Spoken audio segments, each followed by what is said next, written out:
Meta xi ħadd ma jkellmekx, ma jkunx raqgħat sewwa, aħna għandna espressjoni ngħidulu donnok trid tħallsek biex titkellem. Imnuni donni nħoss li għandi nuża din l-espressjoni f'kuntest ieħor. Donnu l-bniedem illum trid tħallsu biex jitbissem. Kemm saret diffiċli illi toħroġ tbissima fuq fom il-bniedem. Mhux qed ngħid li ċċarrat ħalqek, mhux qed ngħid id-daħk, imma qed ngħid tbissima, jiġifieri sinjal li jesprimi il-paċi interjuri. Donnu qegħdin ngħixu fi żmien ċiniku ħafna. Huwa veru illi materjalment qegħdin tajjeb. Imma donnu it-tamiet tagħna saru osra. Donnu il-futur huwa mċajpar. Kif nispjegaw il-fatt li numru mhux żgħir u ta' nies li għandhom il-bwiet mimlija jirrikorru għal ċertu sostanzi biex to be happy. Kif tispjegawha? Iktar u iktar jekk dan in-nuqqas ta' ferħ ikun fuqna.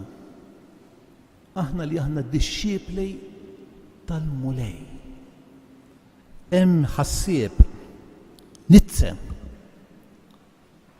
ma kienx jemmen, imma jgħid jien niskandalizza ruħi mill-insara għaliex ma jafux jitbissmu.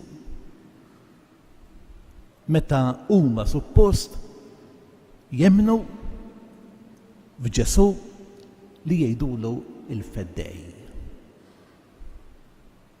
Din qala snin ilu, imma naħseb min josservana jista' jgħid ukoll għalina. Intom ħarsu ftit l-assembleja liturġika. Ħafna drabi bil-geddum. Mhix festa, mhux tort tagħkom, biss. Mentri l-liturġija trid tkun ċelebrazzjoni, ferreħija. Mhux minħabba l-kant, minħabba l-ambjent, imma niltaqgħu mal-mulej. In-nuqqas ta' ferħ ifakkarni f'dak l-episodju ta' Kana fejn kien hemm koppja miż-żewġien friskej u l-mistednejn li naqashom l-imbejt. Naqashom l-imbejt ifisser li tilfu l-abilità li jifirħu. Jifieri kienu qed jagħmlu tieġ imma mhux festa. Imma mbagħad ikun hemm mara, Marija ta' Nazzaret, l-om tagħna, illi tintebaħ f'dan il-bżonn tal-umanità. U tmur fejn Ġesu tgħidlu, Ġesu, dan mhumiex ferħanin. Jonqoshom l-imbejt.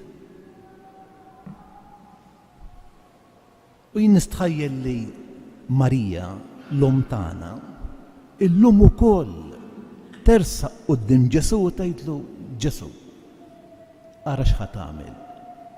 Għaliex id-disċipli tiegħek naqashom il-ferħ. Trid tħallashom biex jitbissmu. U dak li Ġesu għamel f'Kana, ġifieri ipprovdilhom l-imbejt, ipprovdilhom il-ferħ, huwa sinjal ta' dak li jiġri fuq din il-mejda, il-mejda tal-Ewkaristija. Fejn Ġesu, kif smajna fil-Vanġelu, jieħu it-tazza, il-kalċi, bil-frott tal-emba, bl-imbejt, u jgħidilna dan u demmi imxerret għalikum. U għalina dan u motiv ta' ferħ li aħna għandna dan ix-xorb, dan l-imbejt, dan id-dem. Għaliex?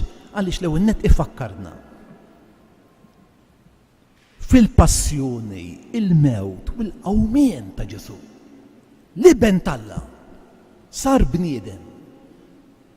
Għadda minn passjoni u l-mewt u l-qawmien biex ħadd minna ma jħalli id-dwejjaq jew il-qtieħ il-qalb tirbħu. Il-misteru paskwali tal-Għid għalin huwa motiv ta' ferħ. U anke x'ħin inkunu isfel net ħajkun il-ġrajja tal-Għid illi timlina bit-tama eżistijaj. Dan hu l-ferħ tal-Ewkaristija. Anzi, l-Ewkaristija, il-mejda tal-Ewkaristija lilna tfakkarna li hemm mejda oħra tistennina fl-eternità, dik li sejħula il-mejda tal-eskatoloġija. Fejn mhux biss hija mimlija bil-ġejt, ma l-Iskrittura tgħid u l-mulej jixxottalna id-demat ta' għajnejna. Għalhekk l-Ewkaristija timlina bil-ferħ eżistijaj.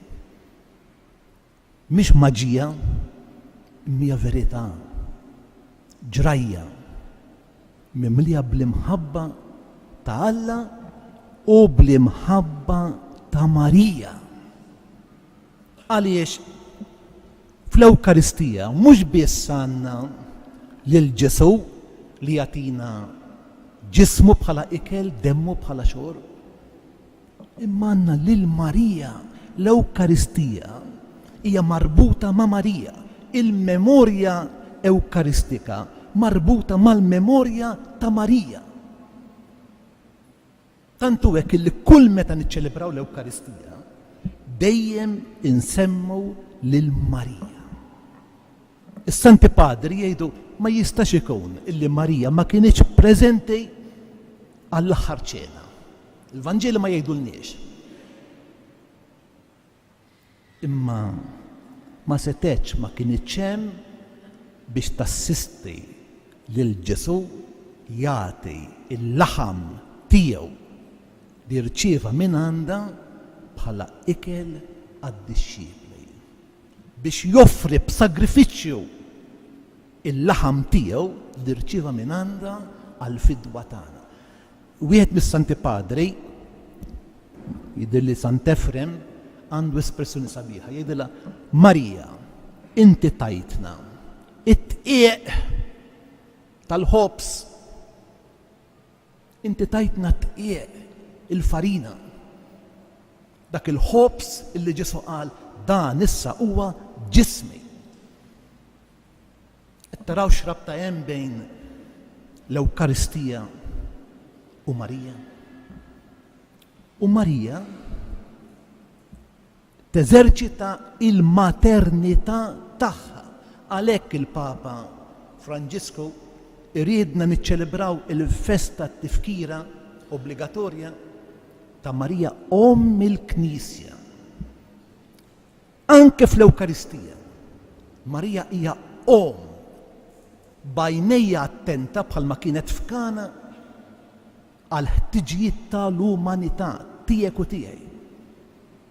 U hija taf li illum jonqosna l-ferħ u kif għamlet f'Kana bi provdiet l-imbejt, hekk ukoll fl-Ewkaristija Marija teżerċita l-maternità tagħha biex lilna tatina motiv ta' dak il-ferħ li ma joħodulna ħadd. Għamlu l-qalb eżistijaj. Anzi, ħankunu knisja materna. Dan hu l-messaġġ li għamilt il-bieraħ. Ħankunu knisja bħal Marija, għajnejna attenti għal-bniedem li serqulu l-ferħ ta' qalbu, li tilef il-ferħ ta' qalbu. U nkunu aħna wkoll illi nipprovdulu l-imbejt. Nkunu aħna wkoll bħal Marija li ngħinuh jiskopri lil Kristu il-feddej tagħna. Amen.